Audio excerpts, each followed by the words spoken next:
नमस्ते स्टूडेंट्स। तो आज हम पार्ट 4 की तरफ बढ़ रहे हैं। बराबर है। बहुत ही मस्त वाला टॉपिक है आज। और ये टॉपिक समझाने से पहले मैं आपको एक चीज़ बताना चाहता हूँ कि ये जो आज टॉपिक समझाऊंगा वो आपने अपने लाइफ में ऑलरेडी करते हो, बट आप कभी उतना प्रॉपर अटेंशन नहीं देते हो कि ये कैसे होता है, क्यों होता है। आज आप दोगे और उसका रीज़न क्या है वो भी पता चलेगा। आज का टॉपिक है मोमेंट ऑफ फोर्स और टॉर्क। देखो, मैंने आपको शायद लास्ट लेक्चर में ही बताया था कि जो फोर्स लीनियर लीनियर के लिए, लीनियर मोशन के लिए फोर्स है, वैसे ही रोटेशनल मोशन के लिए टॉर्क। समझ रहे हो? बराबर है। लीनियर मोशन में हम किसी भी चीज को आगे बढ़ाने के लिए फोर्स अप्लाई करते हैं, तो वो रोटेशनल या सर्कुलर मोशन में आगे बढ़ाने के लिए हम उसको क्या अप्लाई करते हैं? टॉर्क अप्लाई करते हैं। अब ये इसमें मोमेंट ऑफ फोर्स क्या है, ये टॉर्क क्या है, वो मैं आपको समझाता हूँ। बेस्ट एग्जांपल है आपका डोर। सबके घर में दरवाजा तो होगा, वो भी हैंडल वाला होगा। हैंडल नहीं होगा तो चाबी डालना होगा और ऊपर से खींचने के लिए होगा। देखो, ए ए और बी दो ऑप्शन है आपके पास। सबसे पहला ए ऑप्शन चेक करना है। ये मान लेते हैं ये दरवाजा है, ठीक है, यहाँ पे फिक्स्ड है। ये दरवाजा यहाँ पे फिक्स्ड है।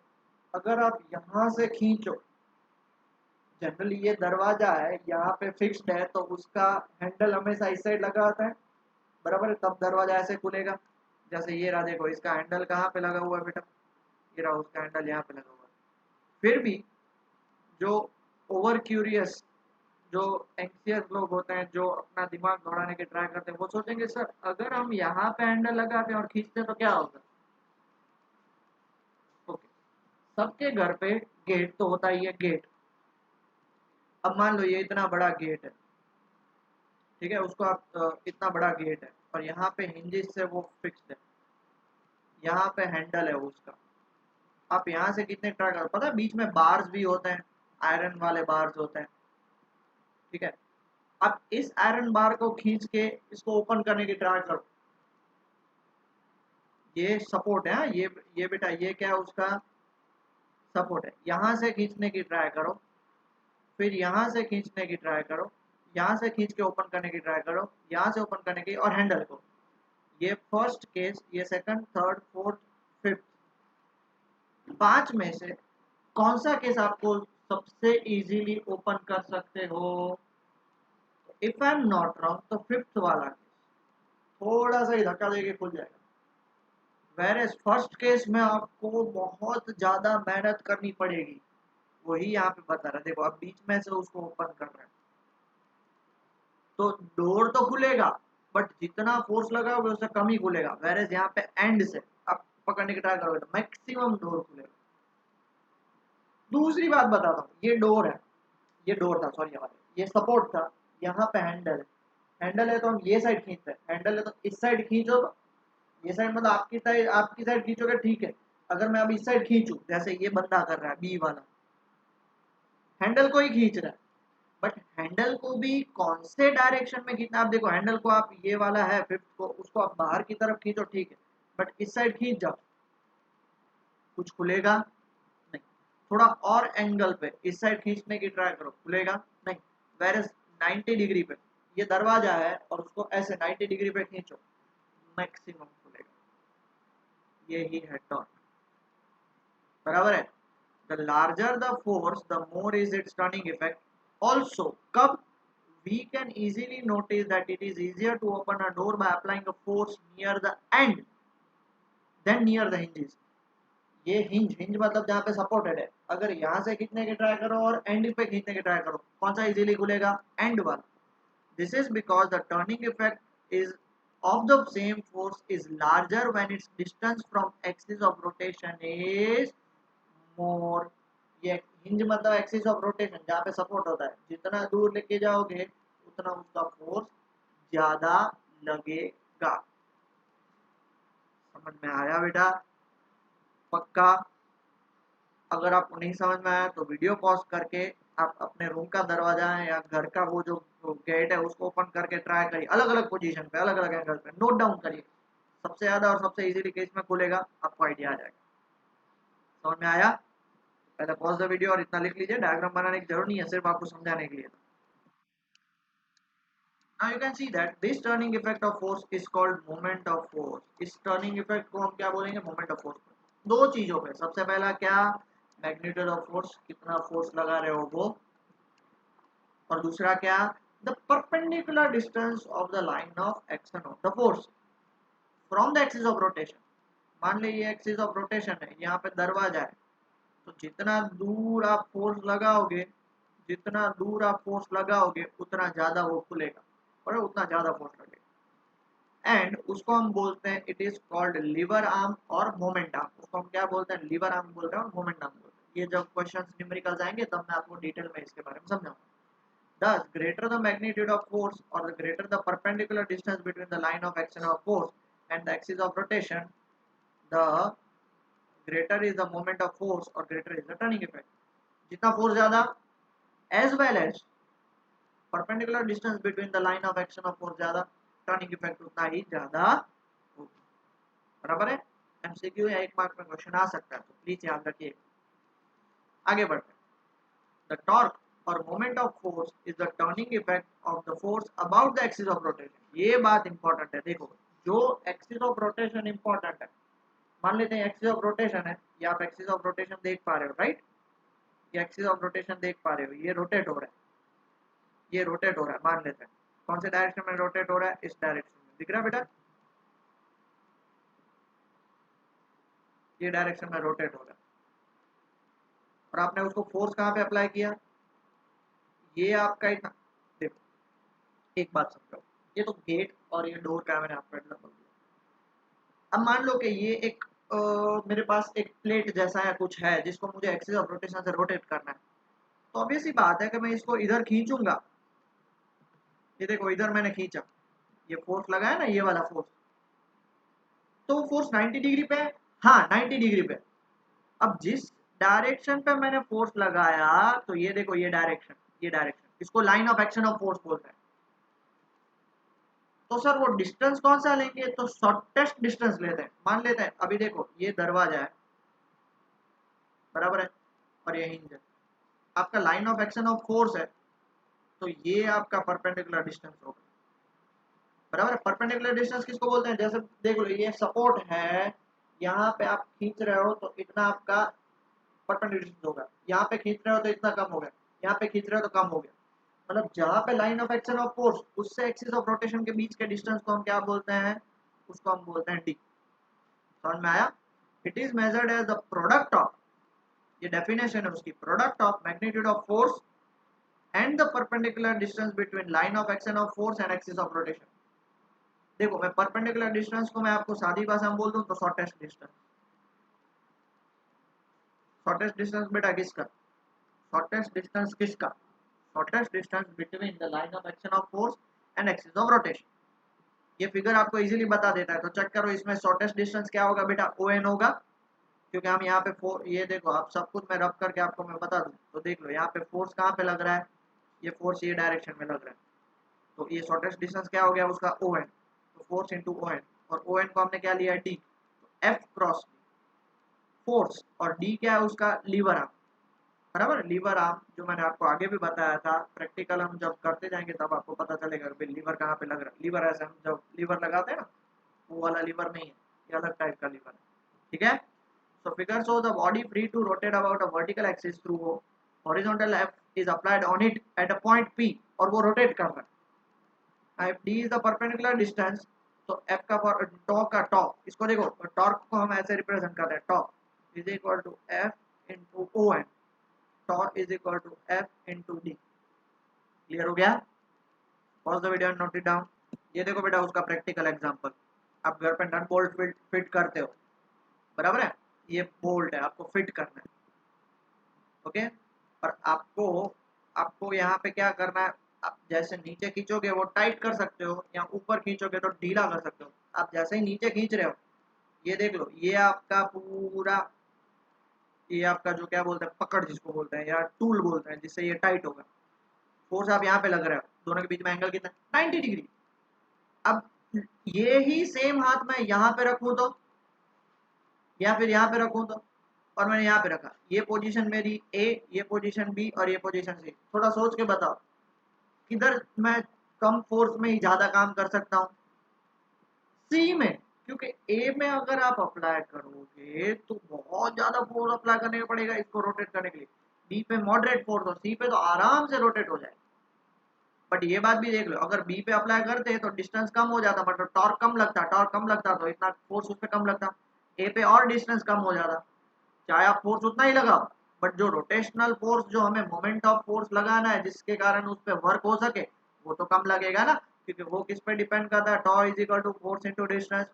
ए का डिस्टेंस इतना है, बी का डिस्टेंस इतना है और सी का डिस्टेंस इतना है। किसका डिस्टेंस ज्यादा? सी का। जितना डिस्टेंस ज्यादा उतना ज्यादा क्या लगेगा? फोर्स लगेगा। आई होप क्लियर हो चुका है, बराबर है, ये एग्जांपल के थ्रू मैंने बता दी। डायमेंशन ऑफ टॉर्क क्या होता है? Torque is equal to force into lever arm. Lever arm मतलब डिस्टेंस, फोर्स का ये डायमेंशन है, ये फोर्स का डायमेंशन है और ये डिस्टेंस का डायमेंशन है, तो ml2t-2।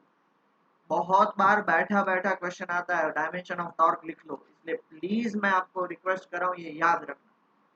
यूनिट ऑफ टॉर्क क्या होगा? फोर्स का न्यूटन और lever arm that is distance का मीटर, तो न्यूटन मीटर। सीजीएस में क्या होगा? डायन सेंटीमीटर।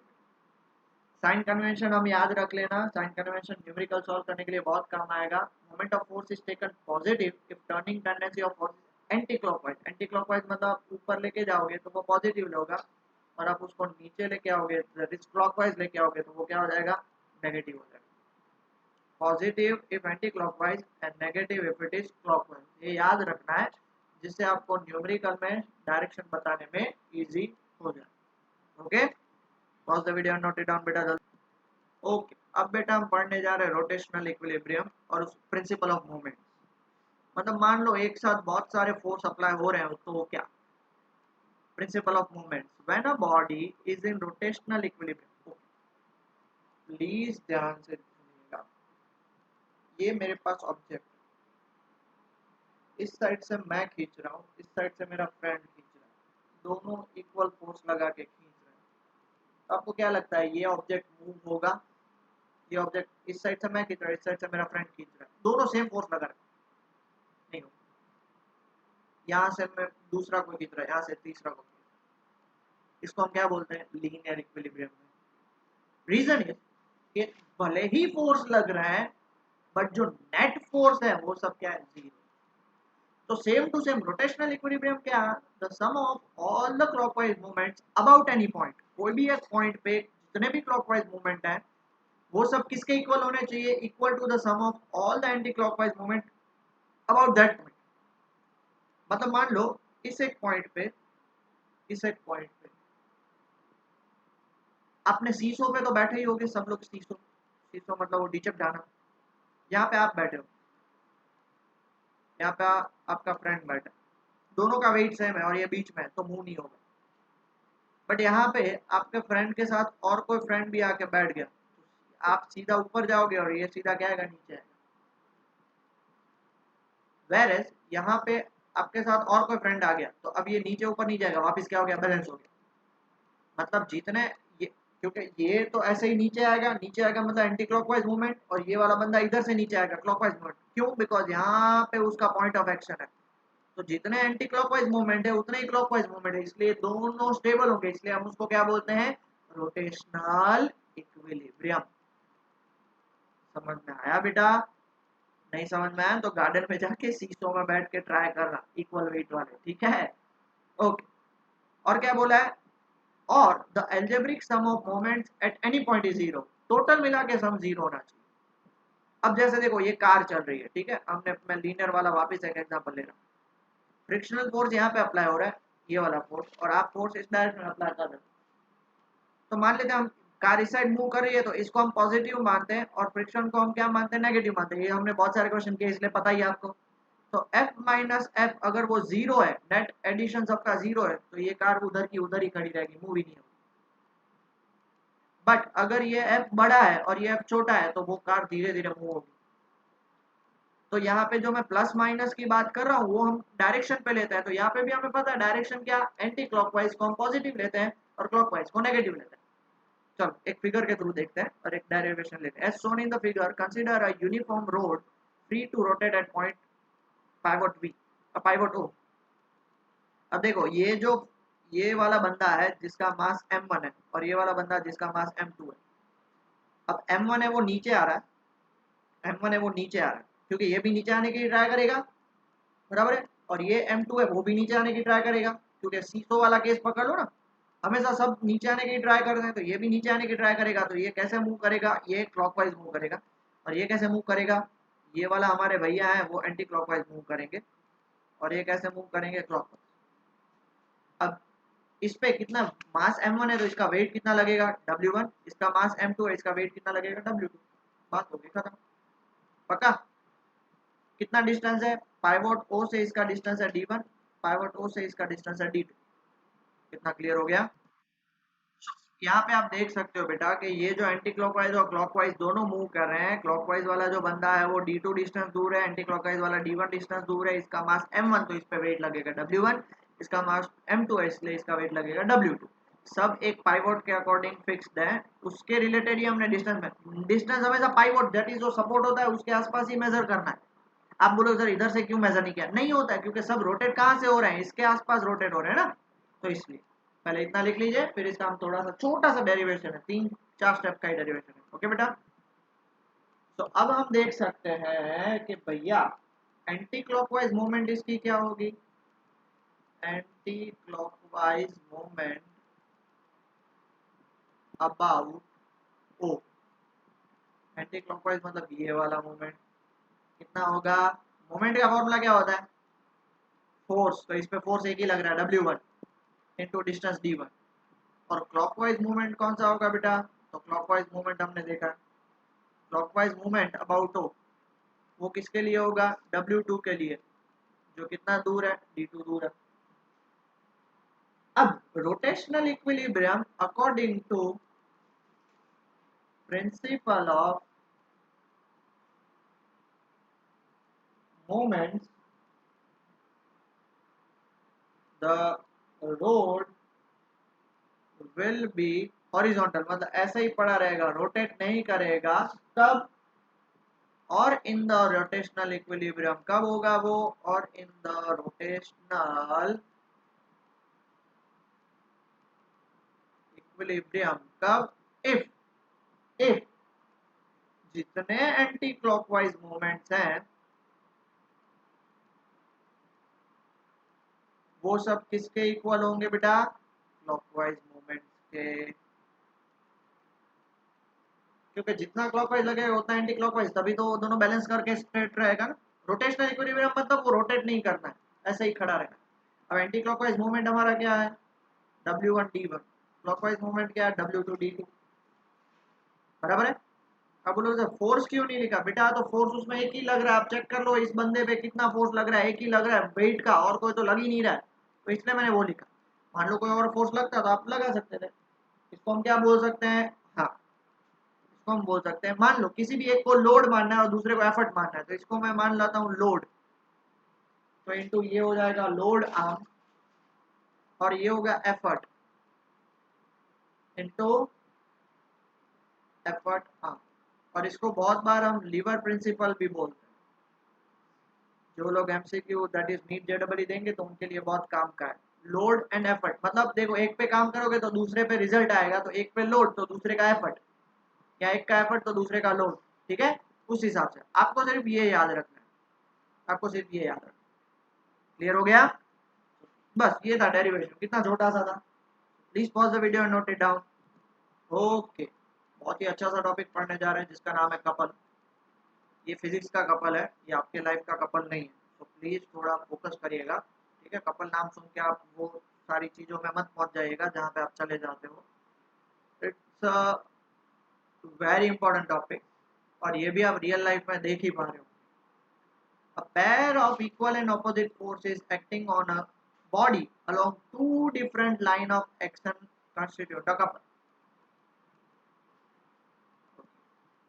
समझो, मान लेते हैं मेरे पास ये एक इतना रॉड है, रॉड, यहाँ पे मैं फोर्स लगा रहा हूँ और यहाँ पे आप फोर्स लगा रहे हो, फोर्स आप लगा रहे हो, यहाँ पे फोर्स मैं लगा रहा हूँ, ऐसा, ठीक है।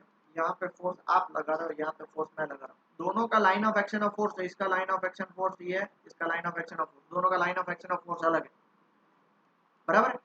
ये क्या होगा, ऐसे रोटेट होगा, आया ना तो बोल दो, रोटेट होगा। अगर दोनों सेम साइड फोर्स लगाएंगे तो इस साइड आएगा, दोनों साइड उस साइड लगाए तो उस साइड चला जाएगा। एक यहाँ पे लगा रहा है, एक यहाँ पे लगा रहा है तो कुछ नहीं होगा, एक यहाँ पे लगा रहा है, एक यहाँ पे लगा रहा है, कुछ नहीं होगा। वेर एज दोनों ऑपोजिट लगाएंगे तो ये क्या करेगा, रोटेट करेगा। इसलिए हमेशा रियल लाइफ में भी कपल में हमेशा जो दो होते हैं वो इक्वल होते हैं बट ऑपोजिट होते हैं। इक्वल मतलब ह्यूमन है बट हमेशा ऑपोजिट, बराबर है। A couple has a turning effect, उसके कारण क्या होगा, अब देखो लाइन ऑफ एक्शन और फोर्स दोनों का अलग है और ऑपोजिट है, इसलिए वो क्या करेगा, टर्न। बेस्ट एग्जांपल आपने कार तो देखी होगी, कार चला रहे होगे, एक को आप ऊपर धक्का देते हो, ये मान लो कार का स्टेयरिंग है, मैंने देखो ये यहाँ पे डायग्राम बताया है आपको। अगर आप एक को नीचे लेके जा रहे हो दूसरे को ऊपर लेके आ रहे हो तो वो स्टेयरिंग क्या होगा, टर्न होगा। दूसरा एग्जांपल ये मैंने आपको दिया है कपड़ा, जो आप कभी जिंदगी में नहीं धोओगे बट सपोज किसी को देखा होगा तो भी वो ऐसे कपड़ा होता है, वो ऐसे निचोड़ते हैं ऐसे, बराबर है। एक इस साइड तो दूसरा ऑपोजिट साइड, दोनों ऑपोजिट डायरेक्शन लगाते हैं, line of action of force अलग है, टर्निंग इफेक्ट है, क्या होगा, कपल प्रोड्यूस होता है। But no resultant force acts on a body, resultant force कुछ नहीं होगा बॉडी पे। देखो क्योंकि जितना फोर्स आप इस साइड लगा रहे हो उतना ही फोर्स आप ऑपोजिट साइड लगा रहे हो, बॉडी पे दोनों डायरेक्शन का ऑपोजिट फोर्स लगा, मतलब लीनियर फोर्स जीरो होगा बट रोटेशनल फोर्स तो होगा ही ना। लीनियर फोर्स मतलब एक ही साइड लग रहा है एक ही साइड लग रहा है तो लीनियर फोर्स तो दोनों जीरो, दोनों का डायरेक्शन ऑपोजिट है, बट रोटेशनल फोर्स लगेगा, उसके कारण क्या प्रोड्यूस होगा, rotational force produce. So it can not produce translation motion, इसलिए वो कभी घूमेगा नहीं, प्लीज कंफ्यूज मत होइए। अब देखो ये यही इसकी बात कर रहा हूँ, इधर से आप खींच रहे हो इधर से मैं खींच रहा हूँ तो ये रोटेट होगा, लीनियर मोशन कुछ नहीं होगा, ये इधर ही रोटेट होगा। मान लो इधर से भी मैं खींच रहा हूँ इधर से आप खींच रहे हो तो ये इसका क्या हुआ, ट्रांसलेशन मोशन या लीनियर मोशन हुआ इसका। बट हमें लीनियर मोशन नहीं करना है, हमें क्या करना है, ट्रांसलेशन मोशन। दूसरा एग्जांपल, बाइसाइकिल का, बाइसाइकिल चलाई होगी या कार, टू व्हीलर भी चलाई होगी, आपको टर्न लेना होता है तो एक को इधर धक्का देते हो दूसरे को इस साइड धक्का देते हो, तभी तो आपका टर्न होगा ना। लीनियर मोशन कुछ नहीं हो रहा है, जो भी हो रहा है वो क्या हो रहा है, ट्रांसलेशन। तो आप बोले सर तो हमारी व्हीकल तो आगे बढ़ता है, मैं व्हीकल की बात नहीं कर रहा हूँ, आपने धक्का किसको दिया, स्टेयरिंग को दिया तो स्टेयरिंग आगे बढ़ा। आप बोलो सर व्हीकल आगे बढ़ेगा तो स्टेयरिंग तो आगे बढ़ेगा, अरे भाई आप स्टेयरिंग को घुमा रहे हो तो जितना फोर्स आपने इस साइड लगाया उतना इस साइड लगाया, ऐसा तो है नहीं कि स्टेयरिंग की पोजीशन ये थी अब थोड़ी देर के बाद आगे चली जाएगी, स्टेयरिंग वहीं का वहीं है ना, उसका ट्रांसलेशन मोशन तो नहीं हुआ, सिर्फ उसका क्या हुआ, रोटेशनल मोशन हुआ, उसके कारण वो क्या होगा, पूरा रोटेट होगा। When we steer a bicycle around a bend with our both hands on the handlebars we apply a couple। तो ये है कपल का एग्जांपल। आई होप आप लोगों को थोड़ा बहुत दिमाग में घुसा होगा, फिर भी नहीं पता चला है तो हम और आगे डिराइव करेंगे, ठीक है। चलो पहले लिख लीजिए, इतना डायग्राम बनाने की जरूरत नहीं। Moment of couple, moment of couple मतलब देखो कपल का एग्जांपल है, ये देखो बहुत ही बढ़िया सा एग्जांपल, बहुत ही बढ़िया। देखो एक बात समझ लो, एक बात समझ लो, ये अनइवन बॉडी है, मान लेते हैं आप इधर से फोर्स अप्लाई कर रहे हो, ये यहाँ पे एफ ए आप अप्लाई कर रहे हो, एफ एम मैं अप्लाई कर रहा हूँ, हमारी बॉडी यहाँ से रोटेट हो रही है। आप बोलो सर ये मतलब जहाँ से रोटेट हो रही है उधर से हमारा डिस्टेंस ज्यादा है और आपका डिस्टेंस कम है, ये तो गलत बात हो गई। कोई गलत बात नहीं हुई, ये बॉडी क्या होगी पता है, रोटेट होगी, ये बॉडी रोटेट होगी। तो आप नीचे फोर्स लगा रहे हो और डिस्टेंस आपका ज्यादा है, कि D1 और D2 दोनों मिला के D है, तो इसलिए ये मैं इस साइड घूमूंगा और ये किस साइड घूमेगी, एंटी क्लॉकवाइज, ये भी एंटी क्लॉकवाइज, इसलिए बॉडी कहाँ पे घूमेगी, एंटी क्लॉकवाइज ही घूमेगी। तो बोलो सर कपल कहाँ पे बना, कपल मतलब मोमेंट ऑफ कपल मतलब टॉर्क, मोमेंट ऑफ कपल मतलब भी टॉर्क होता है, कैसे बना, तो ये हम इसके थ्रू प्रूव करेंगे। The moment of couple can be found by taking the moments of two forces about any point and then adding. देखो एक क्लॉकवाइज होता है एक एंटी क्लॉकवाइज होता है तो दोनों प्लस माइनस होते हैं, एक पहला क्लॉकवाइज और दूसरा एंटी क्लॉकवाइज प्लस माइनस, पहला एंटी क्लॉकवाइज दूसरा क्लॉकवाइज तो प्लस माइनस, बट दोनों एंटी क्लॉकवाइज है तो दोनों ऐड ही होंगे।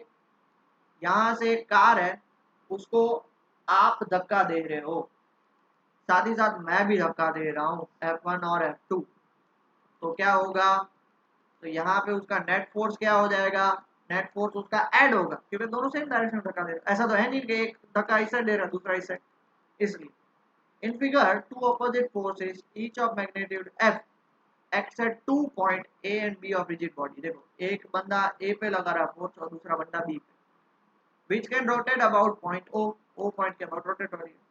The turning tendency of the two forces anti-clockwise, वो तो आप देख के भी पता चल सकते हैं कि भाई नीचे खींच रहे हो तो ये जाएगा और ऊपर धक्का दे रहे हो तो इस साइड एंटी-क्लॉकवाइज मूव। तो मोमेंट और टॉर्क ऑफ द कपल क्या होगा बेटा, एक फॉर्मूला क्या है टॉर्क का, फोर्स इनटू परपेंडिकुलर डिस्टेंस। तो इसका परपेंडिकुलर डिस्टेंस कितना होगा OA और इसका परपेंडिकुलर डिस्टेंस कितना होगा OB। दोनों पे फोर्स सेम लग रहा है बेटा, same force each of magnitude F, बराबर है। वरना अगर अलग अलग फोर्स होता तो वो रोटेट तो होता, साथ ही साथ उसके दो मोशन होते हैं, रोटेशनल और ट्रांसलेशन भी होता। अब यहाँ पे दोनों फोर्स सेम है इसलिए सिर्फ वो रोटेट ही करेगा। तो ये ड्यू टू फर्स्ट वन और ये ड्यू टू फर्स्ट टू, दोनों में एफ कॉमन, एओ प्लस ओबी मिलके क्या बना रहा है ए बी, और ए बी हमारा क्या है डी है। तो मैं क्या लिख सकता हूँ, tau is equal to F into D, that is force into perpendicular distance between two force, है ना। टॉर्क ही प्रोड्यूस कर रहा है, वो रोटेट ही हो रहा है ना, रोटेट ही हो रहा है। तो ऐसा कोई जरूरी नहीं है कि वहां पे हमेशा कोई हिंज या कोई सपोर्ट होना ही चाहिए या पाइवोट होना चाहिए तो तुम दो इक्वल एंड ऑपोजिट फोर्सेस लगाओ तो भी वो क्या होगा बेटा, मूव होगा एंड होगा ही। आ गया समझ में, पक्का। Pause the video and note it down बेटा। Hence, the moment of couple is equal to the product of either of the forces and the perpendicular distance called the arm of the couple between their line of action। देख सकते हो ना, एक force इधर लग रहा था एक फोर्स इधर लग रहा था, दोनों के बीच का डिस्टेंस इनटू जितना फोर्स लग रहा है, किसी भी एक का फोर्स ले लो क्योंकि दोनों का फोर्स क्या है, सेम है, तो किसी भी एक का फोर्स ले लो। Note that the torque exerted by a couple about O does not depend on the position of O। देखो ये जरूरी नहीं है कि कहाँ से रोटेट हो रहा है, हमने वो चेक कर लिया बेटा, कोई भी जरूर नहीं है कहाँ से वो रोटेट हो रहा है। Hence torque or moment of a couple is independent of the choice of the fulcrum। fulcrum मतलब और the point of, ये चीज याद रखना, बहुत बार आती है खास करके मैथ्स वाले। फलक्रम वो है जहां से सारी, वो पॉइंट जिसके बेस पे सब रोटेट होता है, फलक्रम और द पॉइंट ऑफ रोटेशन। जहां से ये देखो इधर इसका फलक्रम क्या है, ओ, इसको हम क्या बोल सकते हैं, पॉइंट ऑफ रोटेशन।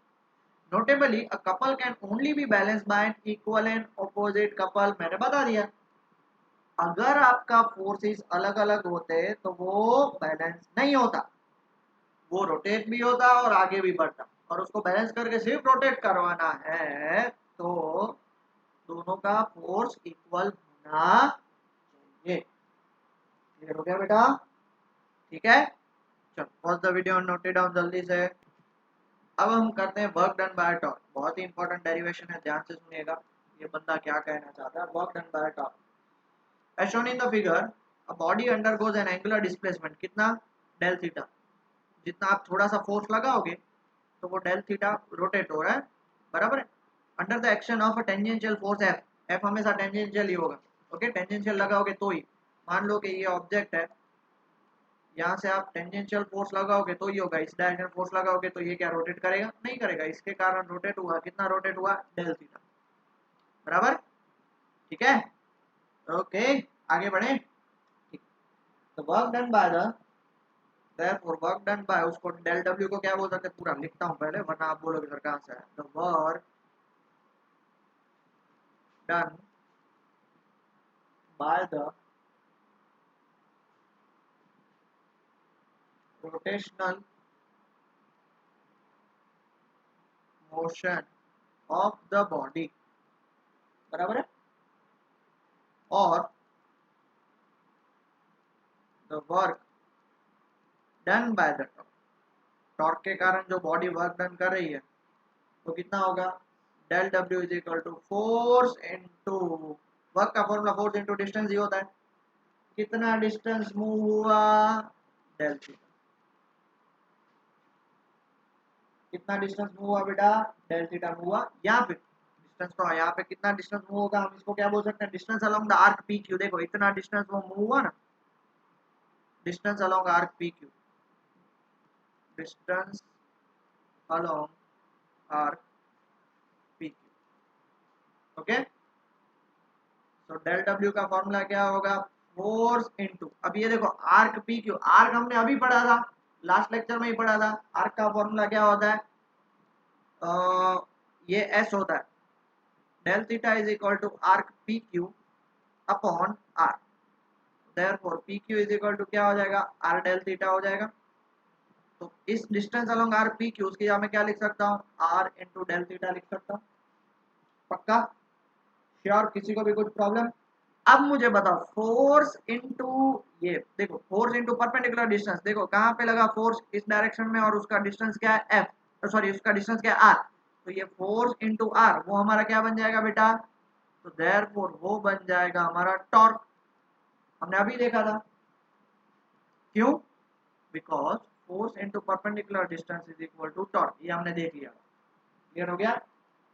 अब ये छोटा सा डिस्टेंस मूव करने के लिए छोटा सा वर्क डन है, तो हमें टोटल वर्क डन फाइंड करना है, तो क्या करेंगे, integrating both side, integrating both side, चलो इंटीग्रेट कर लेंगे। तो यहाँ का इंटीग्रेशन डेल डब्ल्यू, यहाँ का integration tau del theta, theta 1 से लेके theta 2 final minus initial position. तो आप बोलो सर यहाँ से 0 से डब्ल्यू, क्योंकि इनिशियल कुछ नहीं था और बाद में डब्ल्यू, ठीक है। तो इस डेल डब्ल्यू, एक और बात मैं बता दूं आपको कि जब आप डिफरेंशिएशन इंटीग्रेशन लगाओगे तो डेल निकल जाएगा, वो किस में कन्वर्ट हो जाएगा बेटा, डी में कन्वर्ट हो जाएगा। हाँ, डी डब्ल्यू का इंटीग्रेशन क्या होगा, डब्ल्यू 0 से डब्ल्यू, टॉ कांस्टेंट है, डेल डी थीटा का क्या हो जाएगा, थीटा, थीटा 1 माइनस थीटा 2, बराबर है। तो इसको मैं क्या लिख सकता हूँ, W is equal to tau, ये हो जाएगा theta 2 minus theta 1, W is equal to tau into del theta, आ गया वही, आ गया वही, ओके। तो ये आपका फॉर्मूला हो जाएगा, del theta is what, del theta is equal to final minus initial, del theta is equal to what बेटा, final minus initial, okay. Final position theta 2 minus initial position theta 1। Work done का formula क्या होता है, work done का formula हमें पता है, work done is equal to force into displacement, S is displacement. अब displacement is what, initial position, final position minus initial position, यहाँ पे वही है, तो इसकी डिस्प्लेसमेंट क्या होगी, एंगुलर डिस्प्लेसमेंट।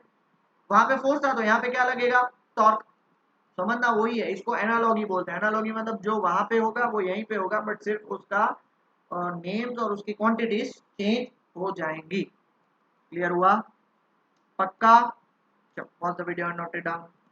तो अब हम पावर की बात करते हैं, पावर डिलीवर्ड बाय टॉर्क। कितना टाइम हुआ, 32 मिनट्स हो गया, छोटा सा टॉपिक है, 5-10 मिनट में खत्म करना है। पावर डिलीवर्ड बाय टॉर्क, अब आपको फॉर्मूला क्या निकला, del W is equal to tau into del theta निकला, ओके। अब dividing both side by del T, अब बोलोगे क्यों, तो मैं उसका रीजन अभी बताता हूँ।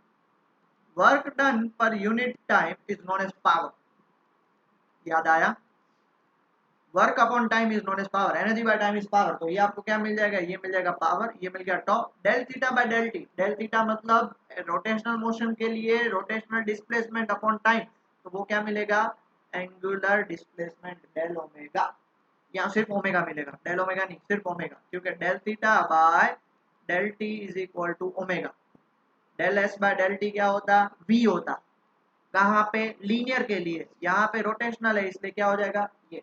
तो देयरफॉर हम क्या बोल सकते हैं, power is equal to torque into angular velocity. याद करो पावर का एक फॉर्मूला था, याद आ रहा है, हमने लास्ट चैप्टर में पढ़ा था, फोर्स इनटू वेलोसिटी, वहां पे फोर्स, यहाँ पे टॉर्क, वहां पे लीनियर वेलोसिटी, यहाँ पे एंगुलर वेलोसिटी, सब कुछ सेम।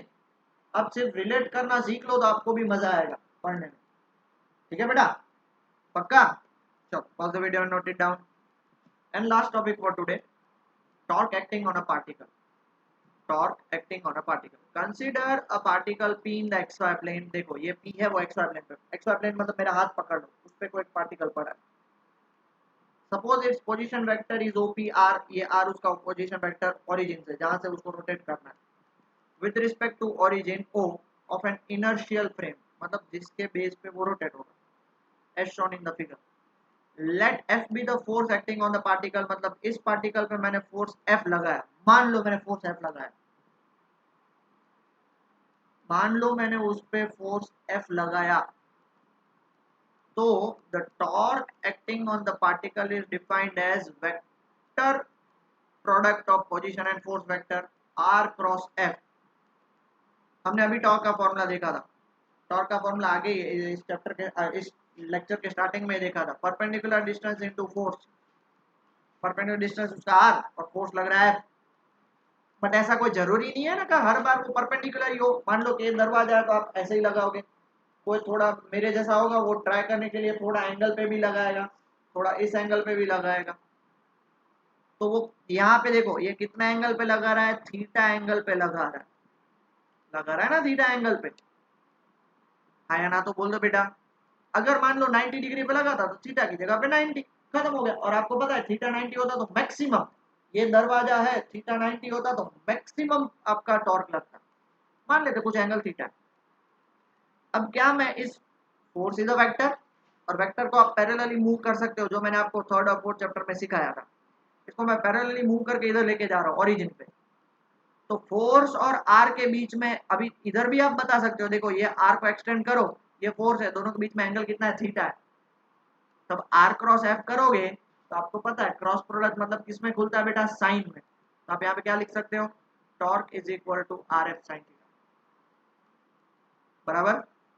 अब देखो समझा था, ये आपका फोर्स, ये दरवाजा है, ये परपेंडिकुलर डिस्टेंस है, आप फोर्स इधर लगा रहे हो, ये आर और ये एफ, दोनों के बीच में एंगल 90, मतलब फोर्स ज्यादा लगेगा। दूसरा एग्जांपल, ये आर और आप फोर्स भी इधर लगा रहे हो, इस साइड खींच रहे हो, दोनों के बीच में एंगल जीरो, और साइन जीरो क्या होता है, जीरो, इसलिए कहीं पे भी टॉर्क लगेगा, आप इस साइड दरवाजों को खींचो, मूव होगा नहीं होगा। अब मान लो इस साइड खींच रहे हो, इस साइड साइन 90 से कम है, 90 से कम मतलब 1 से कम, मतलब जो मैक्सिमम है उससे थोड़ा सा कम लगेगा।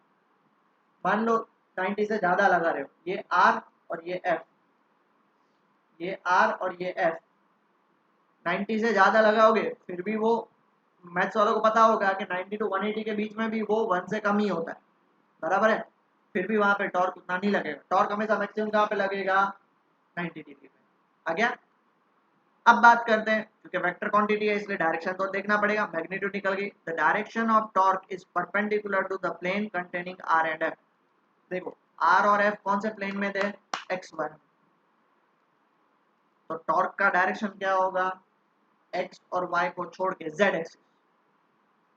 और उसको आप कैसे डिटरमाइन कर सकते हो, by right hand rule, right hand rule मैंने आपको बताया भी था, बराबर है, आपको बताया भी था।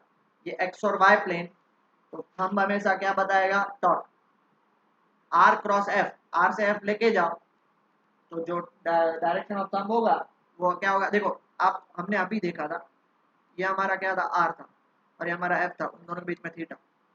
आर से लेके एफ लेके जाओ, आर से लेके एफ, थंब ऊपर। अब मैं ऐसे कर दूं, ये मेरा आर और ये मेरा एफ, अब आर से लेके एफ तक लेके जाओ, आर क्रॉस एफ ही करना है तो नीचे जाएगा, नीचे जाएगा तो क्या हो जाएगा, एंटी, ये देखो क्लॉकवाइज इसलिए नीचे गया, एंटी क्लॉकवाइज मतलब ऊपर गया, समझ रहे हो।